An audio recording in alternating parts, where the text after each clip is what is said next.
When I do come to sell this car, I'm going to have to be brutally honest with anybody who is interested in buying this car and just let them know that my ownership of this car has been an absolute catastrophe from start to finish.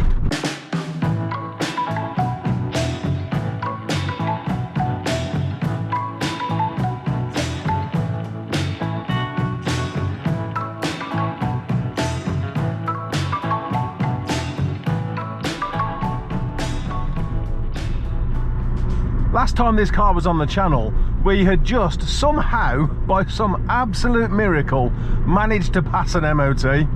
And then when I went to pick the car up from the garage, this happened. Well, would you look at that? We haven't even left the MOT centre and the airbag light is back on. And leaving the end of that video, I did say that I needed to take a look at that airbag light. It's still on. We are still having problems with it. I do think it's the connector, but I need to look at what does that mean? How do I replace this airbag connector? Can you just replace it? Is it like any other electrical connector? Because I'm not sure if it is, because airbags work on ohms and resistance, etc. But I need to look at that and see if we can get that connector replaced. But since getting the car back, we had a couple of months of, well, would I say trouble-free motoring? Yeah, especially for this car, it was all right. You know, all of those leaks that we'd had previously, all those leaks from the back of the engine, that had all stopped. We were leak-free for a couple of months, and then we got a leak. Only it wasn't from the back of the engine this time. We got a leak from the front, and when I looked into it, turned out it was the radiator lower hose. So yeah, the lower rad hose is basically, it's a rubber hose with a metal end on it, and you push the hose into the radiator. It has a rubber seal, it has a metal clip, and that's how it's all meant to work. And it was leaking. So it looked like what we had there was, it looked like the rubber seal was leaking and the metal clip was corroded. So I thought to myself, that's fine. I'll get a new seal and a new clip, which I did. I thought I'll drain the coolant, pull the hose off, change the seal, refit it with a new clip. I don't know why I thought it was going to be that easy. Even saying it out loud now makes me realise that was just stupid to think that this car would have any job that would actually go to plan. I did drain the coolant and pulled the bottom rad hose out to discover that the metal part of the hose was actually corroded. So the seal was never going to do its job. Old or new, that seal was never going to do its job. So I needed a new lower rad hose. But seeing how bad the old one had gone, I thought to myself, let's see if there's a better option than this stupid arrangement that Peugeot have given us. And I did find found a company selling an aluminium component that would basically replace the metal part of the lower hose.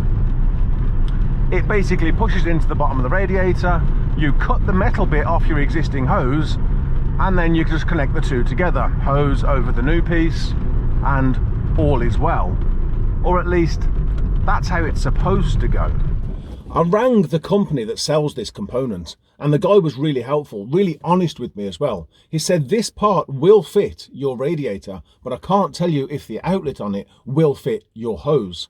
So I thought to myself, well, if it doesn't, it is a little bit of a risk, but if it doesn't, I'll just get a reducer, do it that way. So I ordered the part, it turned up, fitted the radiator perfectly. It's a very, very well made component, but it didn't fit the hose.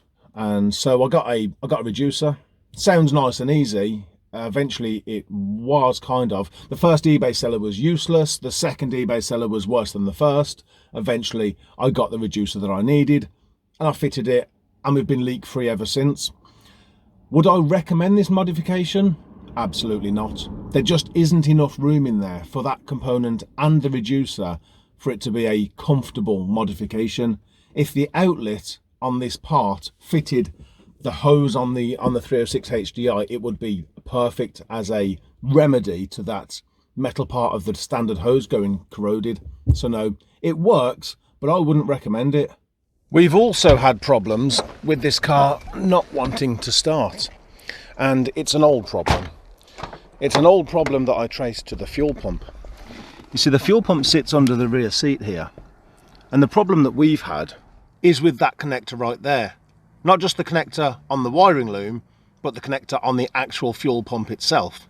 The connector has become corroded, and I've had this problem before, cleaned it up, and it hasn't been a problem for a while, but the problem seems to have come back.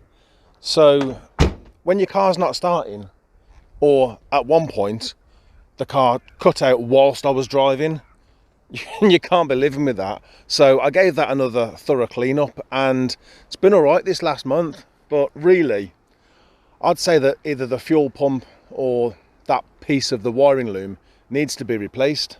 So having sorted out the lower rad pipe and kind of got the fuel pump working again, I had hoped for some trouble-free motoring. But the car had other ideas. I'd not long left KFC one evening and then this happened. Okay, something definitely doesn't feel right here. I think it's coming from the other side, yeah, but I suspect that I've got a flat tyre.